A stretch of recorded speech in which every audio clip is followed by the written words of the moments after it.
Bonjour à tous, ravi de vous accueillir pour ce webinaire Co-construire les territoires durables de demain qui vous est présenté par Systématique, Paris Région, le pôle de compétitivité Deep Tech, en partenariat avec Pleine Commune et Rêve de Seine Urbaine. Alors, peut-être que, voilà, on met les slides en place. Parfait. Alors, nous allons tout d'abord traiter des enjeux et des opportunités de l'innovation territoriale au service de la ville de demain. Nous aurons ensuite une présentation un peu plus en détail de ce qu'est Rêve de Seine Urbaine, un démonstrateur industriel de la ville durable. Et ensuite, nous vous présenterons quelques exemples de projets qui ont été réalisés grâce au concours de Rêve de Seine Urbaine. Enfin, nous vous donnerons la possibilité d'avoir des échanges avec nous concernant ce démonstrateur. Voilà, je suis Bastien Villebrun, je suis le coordinateur de l'enjeu transformation des territoires chez Systématique. Je vais vous faire une présentation très rapide de manière à ce qu'on puisse rentrer dans le sujet. Le pôle Systématique, c'est le pôle européen des Deep Tech et nous avons le plaisir de vous accueillir aujourd'hui pour vous parler donc de co-construction.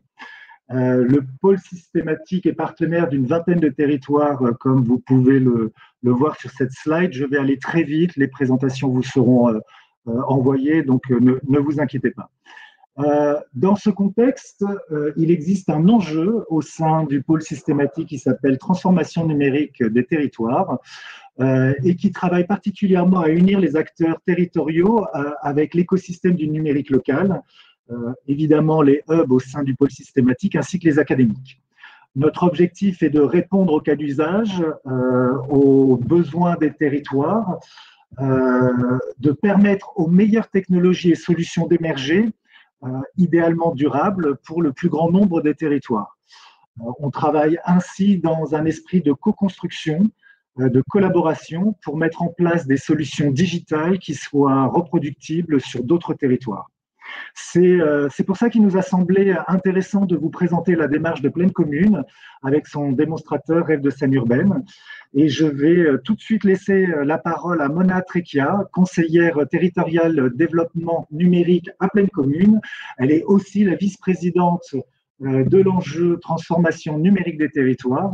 Je vous montre quelques logos des membres de cet enjeu et je laisse la place à Mona.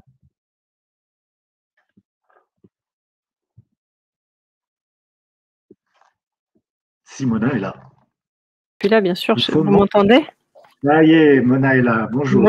Bonjour à toutes et à tous. Ravie d'être parmi vous pour ce webinaire. Effectivement, merci Bastien en fait d'avoir rappelé que j'étais aussi, on est en partenariat, Pleine Commune est en partenariat avec le pôle Systématique sur l'enjeu de transformation numérique des territoires. Donc moi, je vais vous parler en plusieurs temps des enjeux et des opportunités de l'innovation territoriale au service de la ville de demain.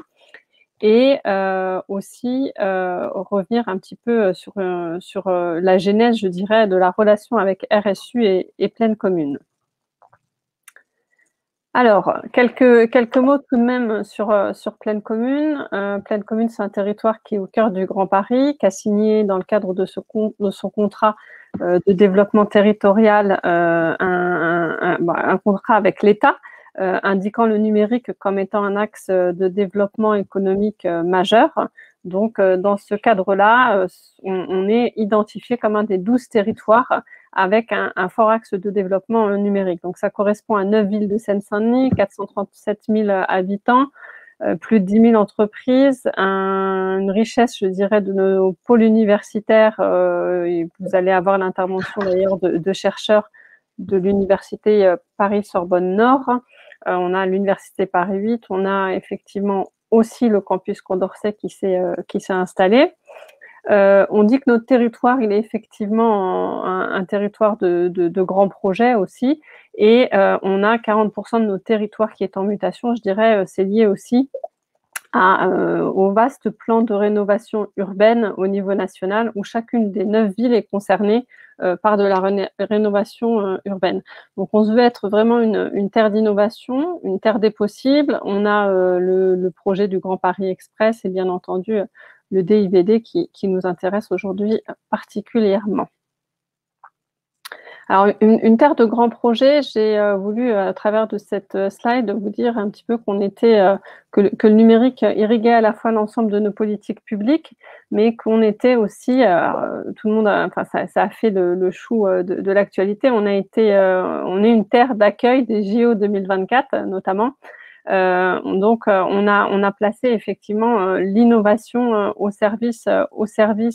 des enjeux de la rénovation et des grands projets de notre territoire. Alors, on veut que ces projets soient, bien qu'ils soient structurants, on les veut accélérateurs d'innovation et on a mis dans notre stratégie de développement urbain, économique et numérique aussi, on a mis l'humain au cœur. Et donc, l'idée, c'est vraiment d'améliorer le quotidien de nos habitants.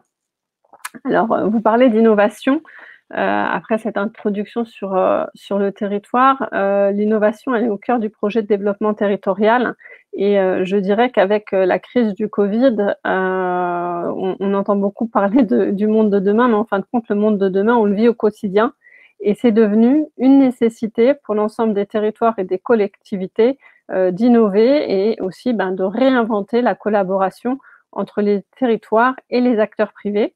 Alors effectivement, dans l'urbanisme, on s'aperçoit aussi qu'on a un devoir d'anticipation, de résilience, de réussite collective et on a de véritables enjeux autour, si on fait un voyage dans le temps et qu'on va en 2050, on s'aperçoit que 2 êtres humains sur 3 habiteront dans des villes. Donc ça nous donnera près de 6 milliards d'urbains, donc avec tous les enjeux autour du réchauffement climatique, des enjeux écologiques, des enjeux autour des inégalités liées aux enjeux climatiques. Donc, je dirais aujourd'hui, cette fameuse crise nous a emmené faire un saut, je dirais, dans le futur et en tout cas à accélérer cette nécessité de résilience, d'anticipation et de réussite collective. Alors, l'ADEME, on travaille beaucoup avec l'ADEME. Je ne sais pas s'ils sont présents aujourd'hui, mais ce que je disais, c'est qu'en 2050, 9,7 milliards d'habitants, 2100, 11 milliards d'habitants. Donc, ça nous fait, on a un devoir collectif, enfin, les collectivités ont un devoir, je dirais, d'intégrer de l'innovation et puis de préparer les villes à ce qu'elles puissent accueillir de plus en plus d'habitants. Et aussi de pouvoir consommer différemment autour de nos ressources, ce qu'on a bien compris d'ailleurs via la crise Covid où les changements comportementaux, en tout cas en termes de consommation, ont beaucoup changé. Donc on va faire face à des exodes, un exode rural évident, une croissance démographique. Quand on regarde les chiffres clés qui sont publiés, 80% des Français aujourd'hui vivent en ville ou en périphérie. Et on a 22% du territoire français qui est occupé par des villes. Donc, on a quand même un certain nombre de problématiques à anticiper et à résoudre. L'eau qui va devenir un bien commun bien précieux. Les mobilités, tout ce qui va être autour des mobilités, la gestion des déchets, la pénurie des logements, parce qu'avec une croissance démographique et puis un exode vers les villes, il y aura forcément cette problématique de pénurie de logements, les gaz à effet de serre, les pollutions. Alors, c'est toute forme de pollution parce qu'effectivement, on a aussi la pollution de l'air et l'artificialisation, la consommation des sols. Donc, on est face réellement à des enjeux d'innovation et de réinventer, je dirais, réinventer et trouver des solutions. Donc, les enjeux des villes, je dirais, d'aujourd'hui et de demain, Pleine Commune existe depuis plus de 20 ans et a inscrit dans son ADN les enjeux du développement durable. Donc, on se retrouve à avoir, j'évoquais les 136 nationalités, les 430 000 habitants. On a toutes les problématiques autour de permettre la mixité sociale au sein de nos villes d'aujourd'hui et de fait de demain, de diversifier les mobilités, de végétaliser les villes, d'avoir un monde plus durable et plus vert. En fait, ça a un impact direct sur le mieux vivre son territoire et qui a un impact de fait sur la gestion de la pollution, protéger la santé, le climat Et bien sûr, on est tout autour des enjeux aussi de transition énergétique. Donc, Pleine Commune existe depuis plus de 20 ans, a mis dans son ADN tous les enjeux du développement durable, et dès 2014-15, on a voulu une innovation utile, une innovation au service du mieux vivre pour les habitants, et un numérique au service accélérateur, je dirais, de la transition écologique. Alors, les enjeux pour faire face aux évolutions démographiques, je l'ai largement évoqué, aux défis du développement durable, on a voulu réinventer ce concept aussi de Smart City en disant que l'intelligence, en fait, elle est liée au quotidien des habitants. Et on a un peu revu ce concept en se disant que Smart, c'était plutôt simple et efficace. Donc, c'est l'innovation utile répondant aux besoins de nos habitants et des acteurs du territoire. M pour multilocal, on veut une ville de demain qui soit proche de chacun partout sur notre territoire, en termes de services publics notamment, accessible à tous, construire avec et pour les habitants et les acteurs du territoire. On veut un numérique et une innovation responsable. Alors, le terme d'innovation numérique responsable, c'est un vaste concept, mais c'est à la fois dans le choix des outils numériques, mais aussi dans le choix d'avoir vraiment une société de demain plus responsable, plus sobre et plus ouverte et transparente, durable et prête à défier ces fameux enjeux et défis du développement durable.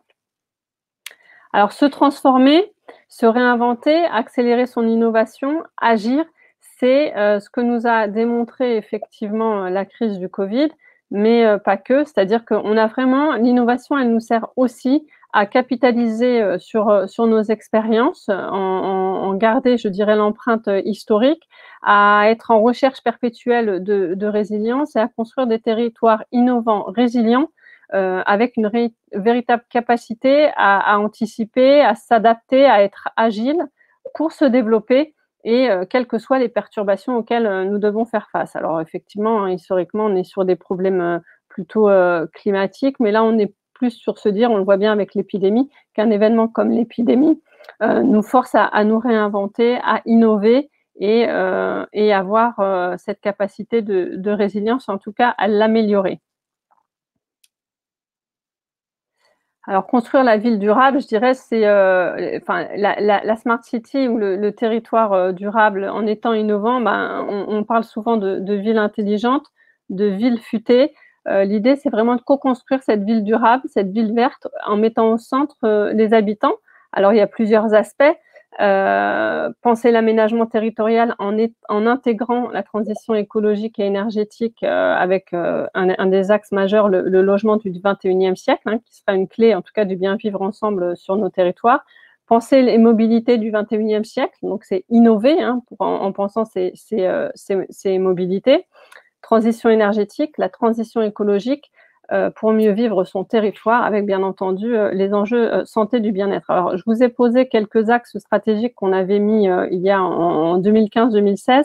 Je laisserai Fabien qui a prévu aussi de détailler un petit peu les enjeux sur lesquels on a fait travailler, on a travaillé ensemble, je dirais, à innover avec ces nouvelles méthodes de réflexion et d'open innovation avec les acteurs privés, les associations, les universitaires, pour justement répondre à ces enjeux. En 2015, on pouvait dire que c'était des enjeux futurs, mais là, on est vraiment sur des enjeux, je dirais, qui nous habitent au quotidien, comme la raréfaction des ressources, l'adaptation au changement climatique, la lutte contre la pollution de l'air, les infrastructures, la gestion et le recyclage des déchets, qui est un enjeu majeur dans la transition écologique. Les données, c'est un aspect plus technique, mais en tout cas, c'est comment on peut, au travers des données, avoir des formes de pilotage de nos politiques publiques différentes. Et puis l'emploi, c'est aussi faire une gestion prévisionnelle des emplois en réfléchissant aux métiers de demain de manière, pareil, en démarche d'amélioration progressive avec l'ensemble des acteurs concernés. Alors, on a des exigences écologiques très très fortes à Pleine Commune qui ont donné lieu à plusieurs publications et chartes. Donc, on a un plan climat, énergie et agenda 21. On a des engagements incontournables pour aménager de manière soutenable le territoire. On a des projets phares comme le métabolisme urbain, l'adaptation au changement climatique, la trame verte et bleue, et on essaie d'innover à la fois dans nos pratiques, à la fois dans nos usages, et surtout cette fameuse phase de se projeter dans le futur en anticipant, et c'est ce qui fait du territoire un territoire innovant au service des habitants. Alors, en résumé, on va recevoir plein de projets. On est une terre d'accueil de projets innovants. Ce qui nous intéresse vraiment, c'est de construire un héritage et de le co-construire avec l'ensemble des acteurs sur notre territoire. Pas uniquement sur la deadline, je dirais, JO, mais on pense surtout à l'après-JO. Innover aujourd'hui pour un territoire, c'est au même titre que le secteur privé, c'est quelque chose d'indispensable. Ça doit irriguer, je le disais au début, l'ensemble des politiques publiques, mais ça doit aussi emmener à avoir des politiques publiques, je dirais, toujours au service de nos habitants, mais au service de l'ensemble des acteurs. Et plus on est ensemble pour construire ces projets, ce sont des véritables facteurs clés de réussite de ces projets. Donc, ça a des impacts sur l'emploi, le développement économique, le développement endogène, dit développement local, mais aussi l'exogène. Ça aura innover, c'est aussi dans les approches culturelles. On le voit bien aujourd'hui avec Covid, on a des réflexions sur comment innover, sur offrir une nouvelle offre de culture, de patrimoine avec les outils numériques notamment. Parce que nos comportements ont changé avec l'acceptabilité du numérique et l'accélération, je dirais, de la transformation numérique liée à la crise épidémique. Et tous ces grands projets, l'innovation, c'est sans nul doute un accélérateur de la transition écologique, je dirais, à pleine commune, mais pas que. Et c'est ce que nous avons inscrit, en tout cas, dans notre feuille de route depuis maintenant 2015. Donc, on a une forte exigence en termes de développement durable. Alors, pour faire la transition avec la présentation du DIVD, on a voulu réinventer une forme de partenariat public-privé, et ce fameux appel à projet du ministère de la Transition écologique a été, je dirais, un prétexte, mais en tout cas une occasion pour pouvoir se mettre en ordre de marche et construire ensemble une prospective numérique territoriale et urbaine, je dirais, et être vraiment dans une démarche de réinventer ce fameux partenariat public-privé population. Je vais citer aussi Planète, parce que quand on parle de ressources, c'est comment on peut mieux gérer nos ressources naturelles dans le cadre de notre projet de développement territorial. Et ça se base sur l'intelligence collective. Alors, j'aime à dire souvent, on a une chance, c'est qu'on a mené une véritable transformation en termes de méthodologie aussi de travail, puisque l'ensemble des directions, des services, des agents se sont impliqués avec les équipes de RSU pour pouvoir justement être de vrais, je dirais, laisser libre cours à la créativité et à l'intelligence collective. Et donc, ça a donné de beaux projets qui vous seront présentés ensuite. Donc, cette labellisation, effectivement, elle a été très, très importante. Enfin, pas cette labellisation, mais en tout cas, cette réponse et cette candidature à l'appel à projet qu'on a gagné ensemble, ça a mis en place aussi tout un changement organisationnel. Donc, on a une gouvernance et une application du territoire très, très forte qui se positionne en tiers régulateur et un véritable orchestre des axes et des thématiques qui sont posées. On a un consortium avec des acteurs industriels, une démarche inédite avec le travail collaboratif, une innovation transverse. Alors, c'est très, très important parce que co-construire avec les directions, les services et les agents et les acteurs privés et nos associations, nos universitaires qui nous tiennent tant à cœur, c'est un axe majeur et c'est une clé de notre succès. Et puis, on a un véritable ancrage local.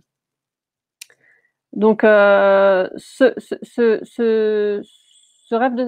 démonstrateur industriel de la ville durable, pour nous, il a un objet, c'est de ne pas avoir une vision, je dirais, comptable du nombre de projets et ceux qu'on va réaliser, mais de s'intégrer réellement dans le projet de développement territorial. L'idée, c'est de continuer ces caractéristiques innovantes et puis surtout, de profiter et de faire profiter ce territoire d'expérimentation comme étant une véritable vitrine à l'international de nos savoir-faire made in France en matière de co-construction de la ville durable. Et ça nous permet d'accueillir des innovations pérennes. On tient bien sur, j'insiste sur le mot pérenne, hein, parce que c'est important de se dire que c'est pas uniquement pour les JO, mais c'est aussi pour les installer sur le territoire au service des habitants et des acteurs sur du long terme. Une méthodologie innovante, hein, avec toute une conduite du changement en termes de méthodologie, vaincre les silos et travailler dans une autre approche, hein, d'innovation, en associant tous ceux qui participent à cette belle aventure, qui est aussi une aventure professionnelle, mais aussi une aventure humaine, et puis une implication inédite de tous les participants et qui a, je dirais, développé de manière exponentielle la capacité d'innovation collective. Alors voilà, c'est tout ce que je voulais vous dire, c'est que vraiment on a un véritable besoin aujourd'hui de pouvoir associer l'ensemble des acteurs à un projet de développement territorial au vu des enjeux effectivement des défis qui nous sont assignés et sur lesquels on ne peut avoir en tout cas qu'une réussite collective. Donc l'innovation doit irriguer l'ensemble de ces politiques publiques. Le numérique est transverse, hein, il est au service de la transformation. Et en emmenant, je dirais, ce beau projet de démonstrateur industriel de la ville durable et des belles réalisations, on s'aperçoit qu'on a des externalités positives aussi en termes de développement économique et d'attractivité et de marketing territorial. Je vous remercie de votre attention et j'espère que je n'ai pas dépassé le temps.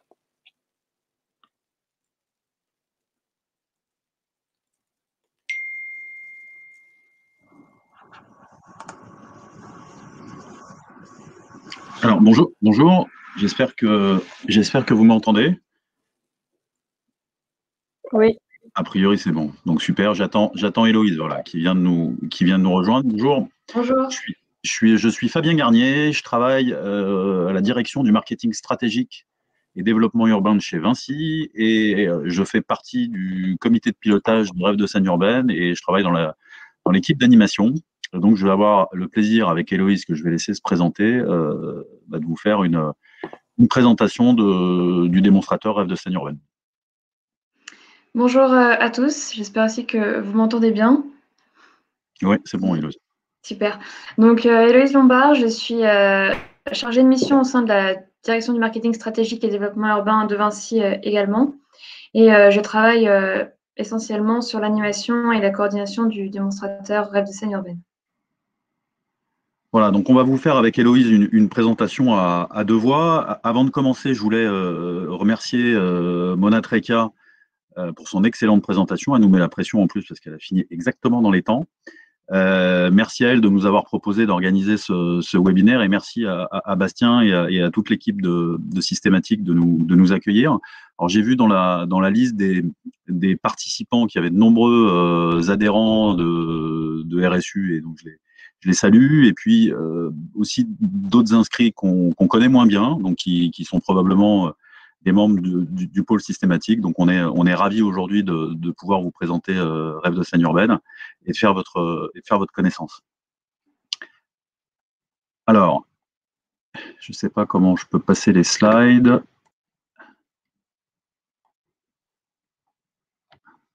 Voilà, ok, c'est bon, ça a l'air de fonctionner. Donc, Rêve de scène urbaine, c'est, comme le disait Mona, une association loi 1901 qui porte le projet de démonstrateurs industriels de ville durable en partenariat avec le territoire de Plaine Commune. Alors, avant de rentrer dans le vif du sujet, je voulais juste faire un petit rappel du contexte dans lequel est né ce projet.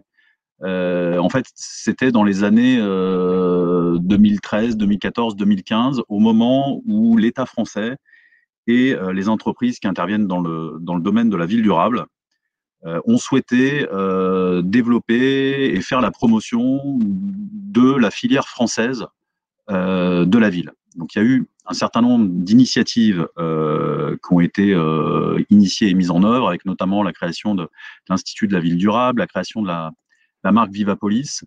Et parmi les projets particulièrement intéressants, là, le développement de ce qu'on a appelé des simulateurs 3D de ville durable, dont un projet qui a été porté par Artelia, Veolia et auquel Vinci était associé. Donc je sais que Laurent Vigneault, le directeur innovation d'Artelia, qui par ailleurs est vice-président de Rêve de scène urbaine, participe au webinaire. Donc c'est un des grands créateurs de cet outil. Donc il pourra aussi répondre à vos questions si ça vous intéresse.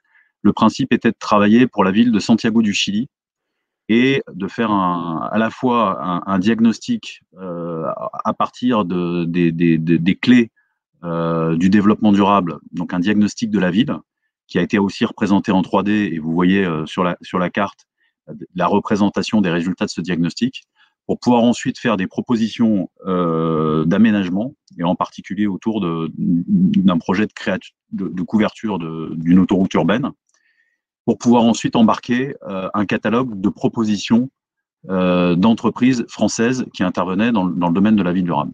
Et c'est finalement ce premier projet à Santiago du Chili qui a donné envie aux acteurs qui avaient participé à ce développement de poursuivre et de répondre en partenariat avec Plaine Commune à cet appel à projet, donc démonstrateur industriel de ville durable, qui a été lancé par l'État, donc ministère du Logement et ministère de l'Écologie, en octobre 2015.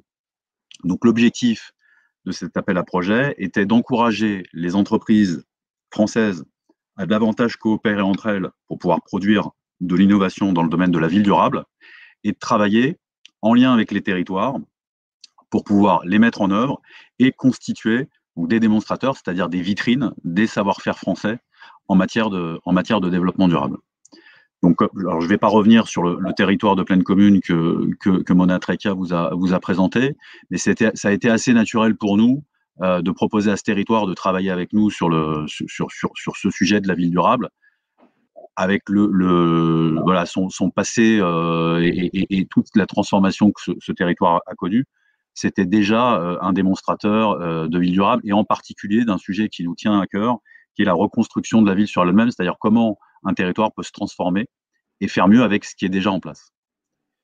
Donc Rêve de scène urbaine, en 2 mots, c'est donc une association loi 1901, qui regroupe environ une centaine d'acteurs, et depuis le début de nos travaux en 2015, il y a plus de 200 participants qui ont participé à qui ont contribué à Rêve de scène urbaine. Et le principe, c'est que ces acteurs, regroupés au sein de cette association, qui donc sont lauréats de l'appel à projet DIVD de l'État, proposent au territoire des projets d'innovation qui doivent bénéficier à la population. Et Héloïse va vous expliquer comment tout ça fonctionne, mais le principe, c'est vraiment que des entreprises, des associations, des universitaires, en fait, tous les acteurs de la ville puissent quelque part stimuler un territoire en étant force de proposition sur des projets d'innovation et d'expérimentation. Et ce qui est très intéressant dans la méthode qu'on a mis en place avec Plaine Commune, c'est justement ce dialogue où les acteurs peuvent proposer, la collectivité, si j'ose dire, peut disposer, c'est-à-dire sélectionner les sujets qui l'intéressent, et ensuite tout le principe est de les co-construire ensemble. Donc, je vais aller assez rapidement, mais juste pour vous dire que ce qui est intéressant, et vous en aurez justement des exemples plus tard dans la présentation, c'est que dans les adhérents de Rêve de scène urbaine, il y a à peu près moitié-moitié entre grands groupes et leurs filiales, et PME, start-up, universités, acteurs de l'innovation. D'ailleurs, je ne l'ai pas dit, mais Systématique est adhérent de Rêve de scène urbaine. Et je veux dire qu'on a tous les métiers de la ville, des métiers de conception, avec de l'ingénierie, des architectes, des urbanistes, des métiers d'opérateurs, comme des aménageurs, des promoteurs, des constructeurs, et des opérateurs de services, des fournisseurs de solutions, dans l'ensemble des métiers. Donc aujourd'hui, le sujet est plutôt numérique, mais vous le verrez dans les exemples que je vous citerai après, le champ d'intervention de Rêve de scène urbaine, c'est vraiment la ville durable. Donc ça va, le numérique en fait partie, mais ça va évidemment bien au-delà. Donc voilà, il y avait quelques exemples d'adhérents de Rêve de scène urbaine, et je vais laisser la parole à Héloïse pour qu'elle puisse vous expliquer comment tout ça fonctionne. Merci Fabien. Rebonjour à tous. Donc, ouais, on a souhaité vous montrer plus en détail, en effet, comment fonctionnait la démarche qui était imaginée pour guider ce dialogue et mettre en œuvre des projets d'innovation sur le territoire de Plaine Commune. Donc, vous le voyez à l'écran, c'est 3 étapes itératives.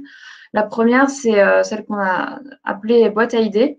Donc, en fait, l'idée, c'est tous les ans de constituer une boîte sur une thématique choisie avec le territoire pour encourager les propositions spontanées d'innovation de la part des adhérents de Rêves de Seine Urbaine. Donc, autrement dit, les adhérents formulent des propositions d'innovation en lien avec cette thématique. Nous organisons également des ateliers qui ont pour objectif de faire réfléchir les adhérents ensemble et de faire émerger des idées de projets collectifs. Et on fait aussi un travail de veille pour continuer à alimenter ce travail. Donc, une fois la boîte à idées constituée, on la soumet au territoire qui l'analyse et en sélectionne une partie selon ses propres besoins et priorités. Donc, environ une vingtaine d'idées, on va dire, sont sélectionnées chaque année. Une fois sélectionnées, ces idées font l'objet de ce qu'on appelle une étude de développement. En fait, c'est au cours de plusieurs mois, les porteurs de projets sont accompagnés par RSU et des référents au sein des services de pleine commune pour préfigurer leur projet. Donc, c'est-à-dire à la fois être mis en lien avec d'autres entreprises ou avec aussi des acteurs du territoire universitaire ou économique pour justement monter une équipe projet, également identifier s'il y a des subventions qui pourraient venir et la mise en œuvre de l'innovation, aussi étudier donc tout ce qui concerne le foncier, le modèle économique voilà, qui va être nécessaire pour mettre en œuvre le prototype et le projet. Donc, à l'issue de ces quelques mois, les porteurs présentent leur étude au territoire qui ensuite, donc d'une part avec un jury technique d'agents de la collectivité et aussi un jury d'élus, valide ou invalide ces études pour voilà, valider et confirmer le lancement des projets. Donc, alors, c'est moi qui prends la main sur la slide. Donc, les thématiques sur lesquelles les adhérents travaillent, donc elles vous ont déjà été présentées par Mona Traikia. Donc, c'est les enjeux de la ville durable. Donc, vous reconnaissez à l'écran ce qui touche à l'économie circulaire, l'adaptation au changement climatique, les enjeux aussi en termes de mobilité, d'emploi aussi également. Et aussi, donc, en parallèle de ces grandes thématiques, ont été définis des critères pour sélectionner les idées. Donc, ces critères ont été formulés par pleine commune pour justement voilà, guider sa sélection. Donc, majoritairement, un des critères principaux, c'est la sobriété. Donc, une sobriété en termes carbone, en termes de matériaux, énergétiques, mais aussi de coûts, mais également la création de valeur sur le territoire avec l'idée qu'il faut que les projets aient des retombées positives pour les habitants et pour l'écosystème économique, avec aussi la création d'emplois sur place. Donc, oups. Je ne sais pas si c'est moi qui prends la... Voilà. Donc aujourd'hui, où en est-on on est en train de constituer la 6e boîte à idées. Donc les 2 premières boîtes à idées, elles portaient sur un périmètre qui était plus restreint, c'était celui du quartier universitaire Pleyel et portait sur les technologies urbaines pour le village olympique. À partir de la 3e boîte à idées, le périmètre d'intervention a été élargi à celui du territoire de pleine commune et concernait plus précisément la rénovation et la transition écologique. La 4e année, le sujet, c'était le métabolisme urbain sobre, avec notamment les enjeux de mobilité et d'économie circulaire. L'année dernière, le sujet, c'était le bien-être urbain, donc avec aussi des problématiques en lien avec la santé. Et cette année, nous lançons une 6e boîte à idées sur le sujet du patrimoine et de l'héritage. Alors, donc pour vous donner quelques chiffres clés, en fait, donc aujourd'hui, Rêves de Seine Urbaine, enfin plutôt les adhérents ont proposé près de 700 idées qui ont été émises voilà, de façon spontanée au cours d'ateliers et grâce à un travail de veille. Sur ces 700 idées, il y a 80 qui ont été sélectionnées par pleine commune, donc, dont une soixantaine qui ont pu aboutir au stade de l'étude et plusieurs dizaines sont actuellement en cours ou réalisées. Donc, on organise également régulièrement des réunions justement pour présenter l'actualité de l'association et faire aussi un point plus général des actualités en lien avec l'innovation urbaine, donc ce qu'on appelle les comités stratégiques qui ont lieu tous les mois. Également, pour compléter, grâce au programme d'investissement d'avenir numéro 2, nous avons pu développer un outil numérique qui est vraiment un outil à destination des adhérents et des territoires partenaires de l'association. Donc, c'est via cet outil que sont déposées les idées, les fiches idées telles qu'on les nomme. Donc, ce sont les propositions d'innovation des adhérents.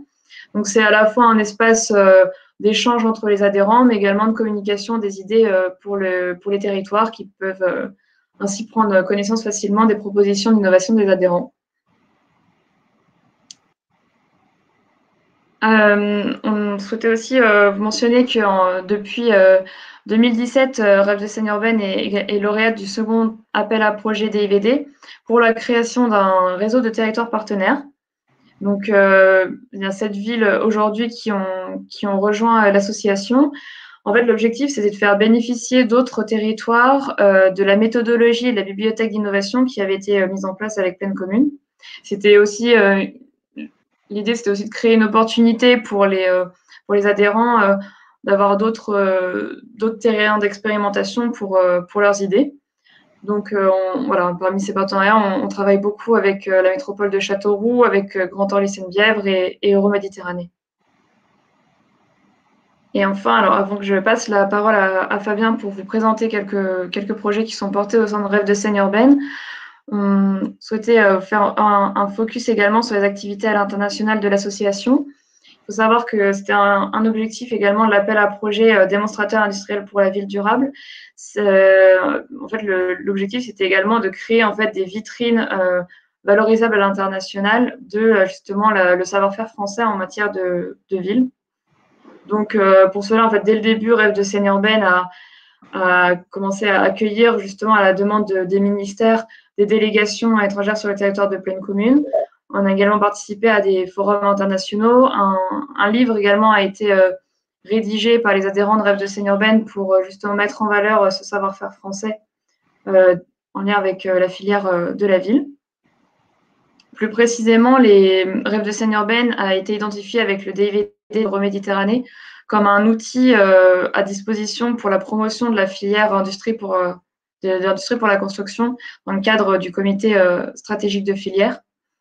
Et donc, Rêve de scène urbaine s'est rapproché d'Euroméditerranée sur ce volet international, puisqu'ils sont partis de ce même constat qui a déjà été évoqué précédemment, mais qui est l'intérêt de réinventer justement des formes de partenariat public-privé pour construire la ville de façon agile et innovante, qui soit capable de répondre aux nouveaux enjeux et aux besoins des habitants.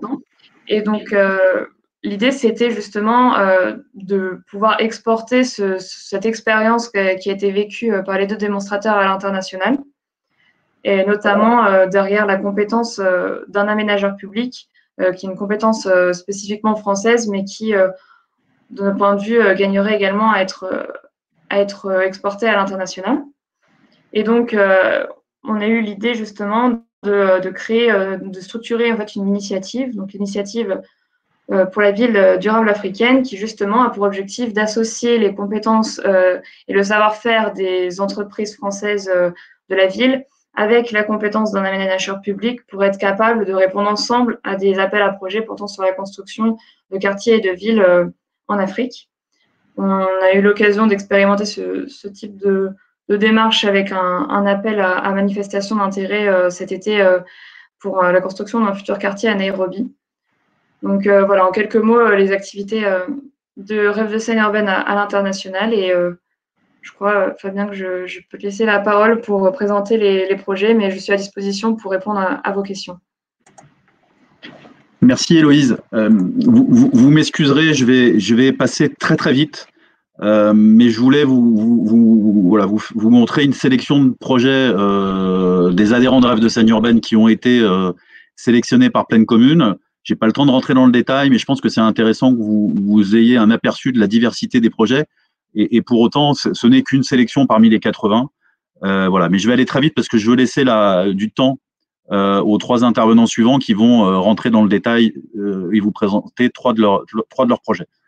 Donc, ce premier projet, c'est porté par notamment l'école des mines. Et c'est un projet d'analyse de cycle de vie d'un quartier à Saint-Denis, le quartier des Lumières. Ça, c'est un projet qui est porté par Efficacity. C'est une analyse multicritères et en particulier des critères environnementaux du siège de Veolia à Aubervilliers. Ça, c'est un projet porté par une start-up qui s'appelle Cubicome, qui a inventé un procédé de construction modulaire très innovant. Modulex, on est toujours dans la modularité. C'est un projet donc, qui est porté par un architecte qui s'appelle Monsieur Scali, et qui intéresse Seine-Saint-Denis Habitat. Le principe, c'est d'avoir une construction, donc là, ça serait du logement social, très facilement modulable, c'est-à-dire qu'on passe du T1 au T2 au T3 jusqu'au T6 sans modification constructive. Ça, c'est un projet de construction à partir de terre crue avec le cabinet d'architectes XTU et Lafarge. Ça, c'est de la construction en bambou et roseau. Projet de rénovation de bâtiments, donc il s'agit du bâtiment de l'unité de Saint-Denis. Ça, c'est un autre projet de rénovation qui concerne un bâtiment historique qui est la maison Coignet, Monsieur Coignet étant un des inventeurs du béton, et il a fait construire une maison à Saint-Denis qui aujourd'hui mériterait une réhabilitation. Ça, c'est une technique également de rénovation par la façade. Alors là, on passe plutôt sur le sujet de l'économie circulaire. C'est une plateforme digitale pour mettre en relation des producteurs de déchets de chantier et des potentiels réutilisateurs. Là, on est sur la partie physique, c'est-à-dire c'est des projets de construction de plateformes de récupération et tri de déchets de chantier. C'est la construction d'une route à Aubervilliers, une route qu'on pourrait rapidement qualifier de route recyclée. Ça, c'est aussi toujours de l'économie circulaire, et l'idée, c'est de réutiliser des plastiques pour pouvoir construire du mobilier urbain, et en l'occurrence, là, ça sera des sièges pour la future piscine olympique, et c'est porté par une PME du territoire qui s'appelle SAS Minimum. Là, c'est un procédé de rafraîchissement sans climatisation en utilisant les propriétés d'inertie du béton. Ça, c'est un projet toujours de l'IUT de Saint-Denis de construction d'une éolienne urbaine. Ça, c'est GRDF qui propose aux propriétaires de flottes de véhicules un outil d'aide à la décision pour les aider à passer sur des carburants plus verts. Toujours dans le domaine de l'énergie, c'est le BRGM qui propose des nouvelles techniques d'exploration des aquifères pour trouver des sources de géothermie. Ça, c'est un projet de mur anti-bruit photovoltaïque. Deuxième sujet aussi, mur anti-bruit porté par la PME Texef, qui a construit un démonstrateur à Tours dans le cadre de notre réseau de territoires partenaires de Rêve de Seine-Urbaine. Là, je passe sur des sujets de traitement de pollution de l'air avec une start-up qui s'appelle Moif Technologies qui développe un concept de biofiltre. Là, on est plutôt sur de la modélisation, de la simulation de dispersion atmosphérique avec Aria Technologies. Là, on est sur de la mesure de pollution de l'air intérieur avec également traitement avec une expérimentation qui a été faite dans une crèche à Saint-Denis. C'est de l'autoconsommation collective, donc comment on peut produire de l'électricité localement et la consommer sur place. Là, je change complètement de sujet. On est sur du développement de colocation pour adultes handicapés. Donc c'est en rez-de-chaussée d'un immeuble, c'est porté par une structure qui s'appelle Omnia. Et je finis, avant de laisser la parole aux intervenants, sur ce beau projet porté avec le territoire de Plaine Commune, qui est de créer un hub de formation professionnelle au métier de la ville. Donc je reboucle sur la thématique de l'emploi et de pouvoir développer le potentiel de création d'emplois de tous ces métiers de la ville durable. Et donc j'ai le plaisir ensuite de laisser la parole, et je les en remercie, à Claire Blanchard de la RATP qui va nous présenter le projet du Data Lab. Ensuite, à nos amis de l'université Sorbonne Paris-Nord, donc Monsieur Serin et Madame Gelwertz, qui vont nous parler du projet Intelligence ambiante pour le bâtiment de demain. Et au final, Alain Guilaine d'Ixtri qui va nous parler d'impression 3D. Merci de votre attention et on se retrouve tout à l'heure pour les questions. Et je laisse la parole à Claire, si tu veux bien monter sur scène, Claire.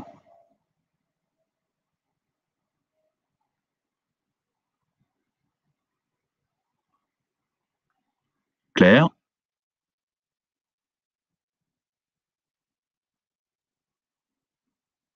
Claire, es-tu toujours là? Je sais que tu étais là tout à l'heure et qu'il y a eu quelques... Alors,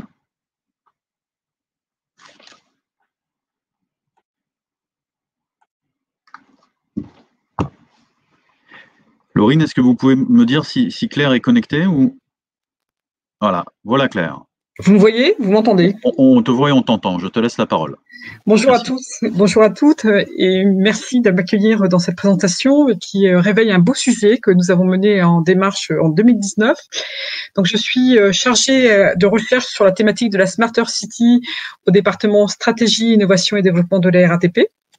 Et je vais vous présenter aujourd'hui cette démarche Data Lab, qui est un nom qui finalement presque tombe dans le nom commun, mais qui était le projet de plateforme de data territoriale que nous avons développé dans un cadre complètement expérimental, complètement partenarial, avec RSU en 2019 sur le territoire de Plaine Commune et avec Plaine Commune.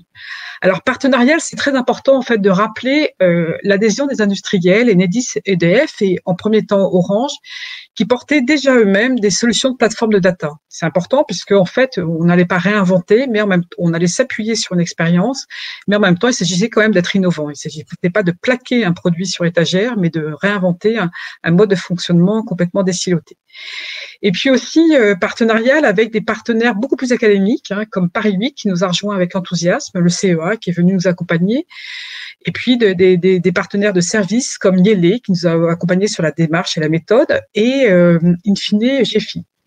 Cap Digital est arrivé après. Je crois que c'est très important aussi de les citer en fait pour leur accompagnement plutôt en fait sur la présentation et sur les perspectives en fait de ce projet. Donc ce qu'il y a eu d'intéressant, c'est effectivement de rappeler la démarche. Tout à l'heure, Fabien et Loïse vous ont rappelé la démarche, mais nous avons déjà initialisé en fait une idée qui était principalement celle de mieux gérer les flux en surface. Ça, c'était l'idée initiale qui avait été proposée dans la boîte à idées à Rêves de Seine-Urbaine. Et tout de suite, c'est porté l'intérêt, en fait, d'ouvrir ce sujet-là. Quand on travaille sur les données de flux, on croise tout de suite celle de la ville, on croise celle de l'énergie, parce que les flux de transport, en fait, croisent tout simplement celle de l'éclairage pour un premier temps. Et en fait, c'est là que les partenaires sont venus nous rejoindre, de dire, on va pouvoir travailler non seulement sur les flux de la mobilité, mais aussi sur le partage, en fait, des données de ces flux avec les autres données du territoire. Voilà, donc le périmètre, en fait, il a été concentré sur le quartier universel Pleyel, ce quartier que on vous a présenté comme en plein bouleversement urbain. Il y a l'arrivée de milliers d'emplois depuis plusieurs années, des logements, à terme les JO, et le Grand Paris Express, et puis aussi la proximité du CHU Grand Paris Nord, qui lui va rebrasser en fait toutes les mobilités liées à la santé, au bien-être dans ce territoire-là. Ça, c'est très important. Quand on concentre un périmètre qui présente autant de cas nouveaux, on se dit, tiens, au début, géographiquement, on peut se dire, tiens, c'est petit par rapport à la donnée, mais la concentration, en fait, d'activité et de bouleversement a permis de tester un cas d'usage très intéressant. Alors, les enjeux, en fait, dans ce contexte-là, en fait, ce qui a eu d'important, c'est de se dire qu'on a tout de suite dialoguer avec Plaine Commune, parce que déjà Plaine Commune avait réfléchi depuis quelque temps au sujet de la data. Il y avait eu Data Act avant nous, et les enjeux territoriaux qui ont été exprimés dans le cadre plus global en fait de RSU, il s'agissait au fait de les recentrer sur l'opportunité de la donnée. En fait, finalement, est-ce qu'on peut envisager la donnée sur le territoire pouvait être envisagée peut-être comme quelque chose qui inquiétait. À l'époque, il y avait l'arrivée des compteurs chez Enedis. Enfin, il y avait tout un sujet un peu polémique sur la donnée et la valorisation de la donnée, et sur le droit à l'accès de la donnée personnelle. Mais c'est évidemment qu'on a élargi, et ça, c'était ce qui était très intéressant, c'était de se dire, finalement, plutôt que d'en avoir peur, on va s'interroger sur l'opportunité. Et l'attente de Plaine Commune était assez claire, c'était de se constituer, en fait, ce patrimoine de données avec une démarche qui était importante dans le sens à la fois évidemment collaboratif, mais itératif en fait. Et on va le voir en fait dans la production des cas d'usage. C'est évident que avoir la connaissance des données présentes sur un territoire n'en présume pas tout de suite les cas d'usage. On le sait tous, c'est qu'il va falloir tester en permanence, en itération, d'abord le traitement, la qualité, la qualification de cette donnée-là, et puis les cas d'usage qui vont émerger petit à petit. Donc ça, c'était important. C'était aussi d'attirer de nouveaux contributeurs de la donnée, en fait. Dans l'écosystème, en fait, il y en avait qui n'étaient pas forcément attirés tout de suite. On l'a vu déjà même nous avec la montée en puissance des partenaires. On a vu arriver des données qui sont en open data, mais on a vu aussi arriver d'autres fournisseurs de données qui étaient déjà traités. Et ça, ce qui était important, c'est de se dire que dans un modèle, pour qu'il garde une dynamisme, il fallait de plus en plus attirer et de plus en plus élargir en fait ce cercle de contributeurs à la donnée. Et puis évidemment d'être dans un modèle dans lequel on pourrait à la fois proposer des nouveaux services et contribuer à la donnée. En fait, la création de la valeur, ça a tout de suite été quelque chose qui était essentiel. Il s'agissait en fait d'avoir à la fois des modalités de tarification et à la fois pour travailler sur la contribution à la donnée, en fait, comment on rémunère cette donnée. On va pas tout de suite parler de la rémunération auprès des habitants, mais au moins, en tout cas, auprès des premiers, des contributeurs identifiés. Et puis, évidemment, l'objectif, et ça, c'est très important dans un cadre de tous les projets, en fait, c'est de contribuer à un équilibre des bénéfices pour l'ensemble des parties.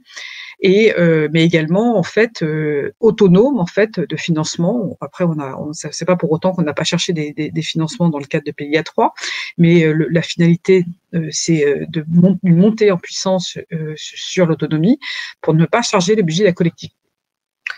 Voilà, donc après ces enjeux en fait qu'on a à la fois co-construits, partagés en tout cas, en slide suivante, c'était de se dire donc on a des données en silo par les opérateurs, on a des données qui sont de l'open data, mais aussi des données propres, des données en fait valorisées sur chacun des opérateurs qu'on ne transmet pas, qui font partie de la valeur de chaque entreprise. Mais il y a une opportunité évidente de croiser l'open data avec d'autres modélisations des données des territoires qui sont aujourd'hui plutôt exploitées par les GAFAM. Donc ça, c'était une planche qui avait été faite après par Capdigital, mais je crois que c'est très important de se dire effectivement, déjà cette modélisation existe, hein, il y a déjà un traitement de la donnée territoriale, déjà des outils, déjà des cartographies, et en fait, comment on peut incrémenter ça pour en tirer une nouvelle valeur.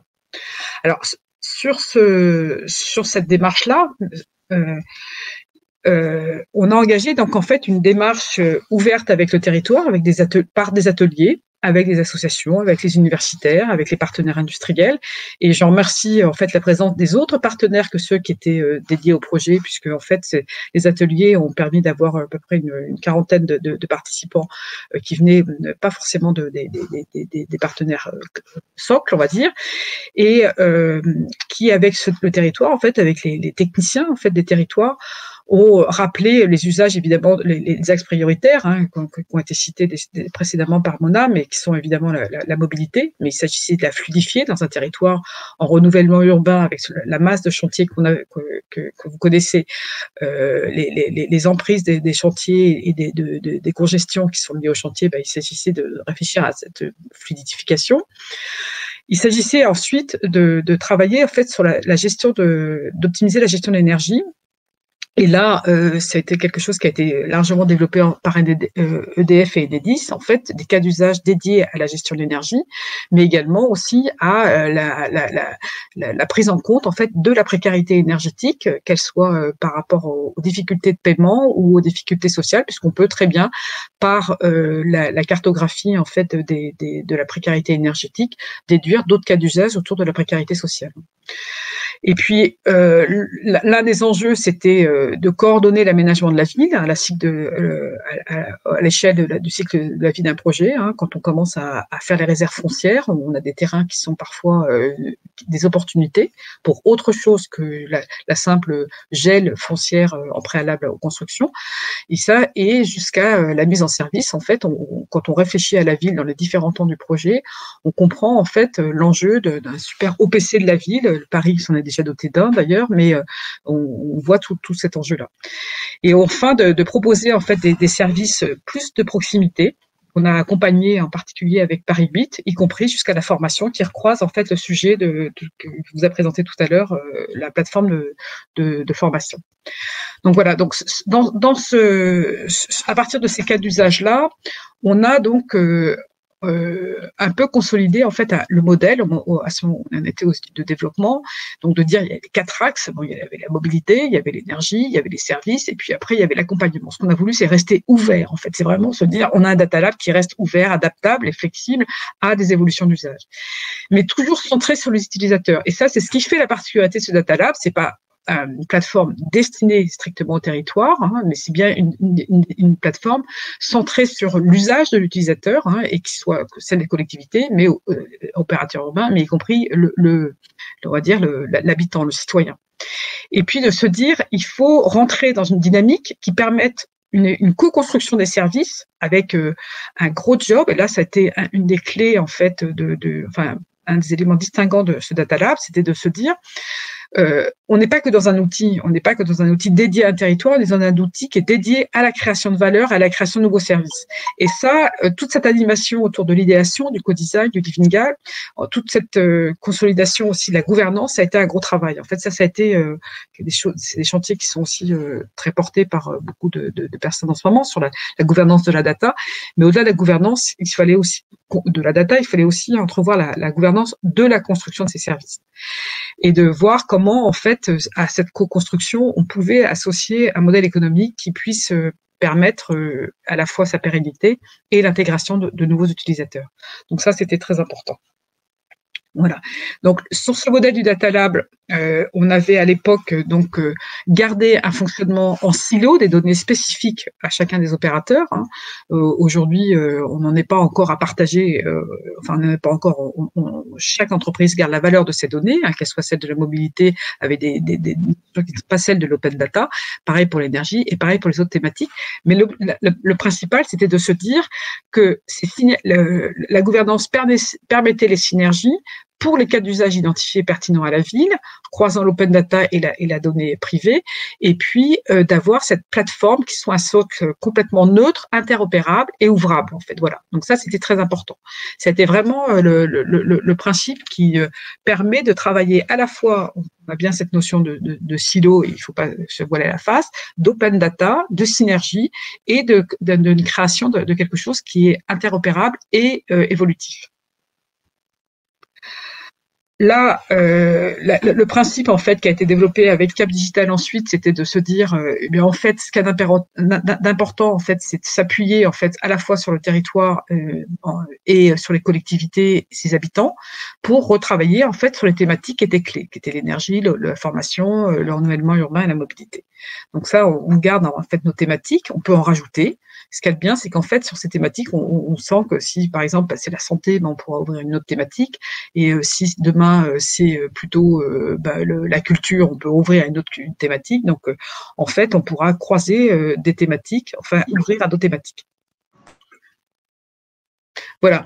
Alors, dans le cadre de l'étude de développement, je vais finir assez rapidement. Le premier cas d'usage qu'on a testé, c'était le BIM urbain. Ça a fait l'objet d'une autre fiche à idées. Ce qui est intéressant, c'est dans cette process de dynamique en fait de rêve de scène urbaine. On avait posé ce data lab et puis en fait, on s'est dit on va tester un premier cas d'usage. Et là, on a réouvert avec un autre partenaire, avec Resilience, qui est une filière en fait de Vinci, et sur la dynamique de la ville, sur la dynamique 4D de la ville. Ce qui est important, c'est de se dire que, comme premier cas d'usage, on pouvait justement s'appuyer sur les données qui sont celles du territoire et de se dire qu'est-ce qu'on peut faire comme test avec les mobilités, les données, les cas d'usage de la mobilité. Nous, on a comme vrai enjeu, c'est la mobilité en période de chantier, mais on a la mobilité en période de crue, on a la mobilité dans les zones d'échauffement. Donc, en fait, on a testé avec Vinci, avec Resilience, en fait, des cas d'usage qui étaient propres dans un premier temps à la mobilité, mais qui peuvent être étendus aussi aux structures d'énergie, par exemple. C'est quand est-ce que la crue rencontre et comment on peut piloter en fait des actions, des interventions en fait des services de secours dans des périodes de crue. Voilà, donc ça c'était le cas d'usage développé sur ce cas-là, en croisant les données du SIG. Voilà, donc en croisant les données des réseaux techniques, du bruit, des risques d'inondation, de l'ombre et d'ensoleillement. On voit que c'est très important en fait pour les modèles de construction. Et puis de tout ce qui est indicateur en fait de données sociales, des choses comme ça. Donc ça c'est voilà le principe qu'on a pu mettre en place. Voilà ce premier cas d'usage en fait et voilà avec une présentation avec l'interaction avec le SIG local, puisque là les services techniques de Plenco étaient tout à fait contributifs en fait pour mettre à plat en fait les données territoriales déjà gérées, déjà utilisées en fait, complètement appropriées en fait par les services techniques. Voilà cette présentation. Donc, je vous remercie à tous. J'ai essayé de garder un timing très, très concentré. C'est d'être très riche. Mais l'expérience, en fait, je pense que au-delà du travail sur un territoire qui était extrêmement intéressé par le sujet, je crois que cette expérience il faut en distinguer en fait les caractères innovants par rapport à d'autres plateformes qui sont mises en œuvre sur des territoires qui sont passés déjà à la Smart City. C'était cette itération avec les institutionnels, enfin avec les universités, et cette itération qui a permis aussi de dégager l'enjeu de l'animation pour à la fois créer des cas d'usage nouveaux, à la fois attirer d'autres partenaires de la donnée et des cas d'usage. Ça, c'est très important.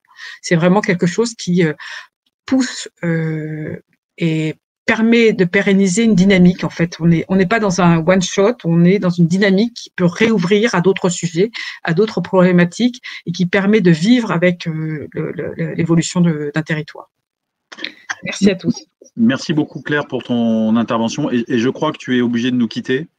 Oui, je suis désolée, je suis obligée de partir. Donc on t'excuse, et s'il y a des questions, je ferai l'intermédiaire. Voilà, et mon mail, c'est tout simple, comme à la RATP, c'est le claire.blanchard@ratp.fr. À bientôt à tous et bonne journée. Merci. Merci Claire. Et j'invite du coup à nous rejoindre Monsieur Serin et Madame Gelwertz de...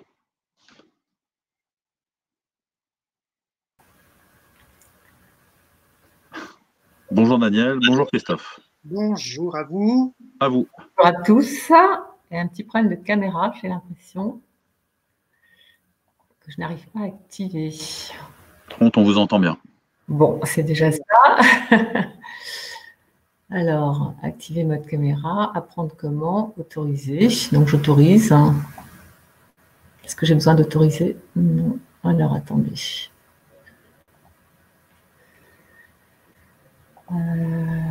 Paramètres, peut-être. Il y a paramètres. Accès à la caméra n'est pas autorisé. Mettre à jour les paramètres. En attendant que Daniel règle son problème de caméra, peut-être Christophe, je vous laisse vous présenter. Oui, donc moi je suis Christophe Serin.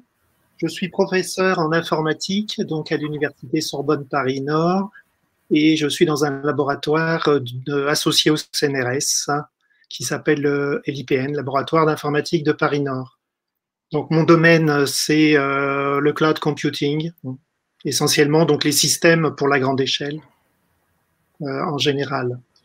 Voilà, Daniel, je ne sais pas si elle est... Alors, je n'ai toujours pas accès à la caméra, je ne sais pas quel est le souci. Je crois on va commencer comme ça, Daniel. Oui, on commence comme ça, il n'y a pas de souci. Donc, moi, je suis Daniel Gelfert, je suis chercheur au CNRS et à l'université Sorbonne Paris-Nord, qui est le nouveau nom de l'université Paris 13.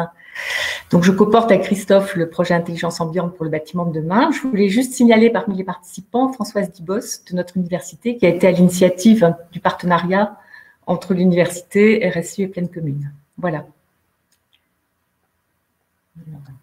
Très bien. Qui lance les slides du coup? C'est vous? Les transparents. Voilà. Donc, on a juste reprécisé sur ce transparent que l'ancien nom de notre université, c'était Paris 13, avec 3 campus, à Villetaneuse, à Bobigny et à Saint-Denis. Voilà. Et puis, Daniel et moi, on dépend soit de laboratoire CNRS, soit Daniel et personnel CNRS. Voilà. Donc, je vais découper cette présentation et je vais essayer de la réaliser sur 10 minutes, 10-12 minutes, avec trois sujets. Donc, le contexte de notre étude, ses enjeux, les objectifs, et les premiers résultats, et puis surtout les attentes pour la suite du projet. On est là aussi pour pouvoir nouer de nouveaux contacts et complémentaires par rapport à ce que l'on fait. Je vais vous expliquer en quoi notre projet est en fait une expérience de sciences participatives et d'intelligence collective, mais aussi de recherche autour du bâtiment durable.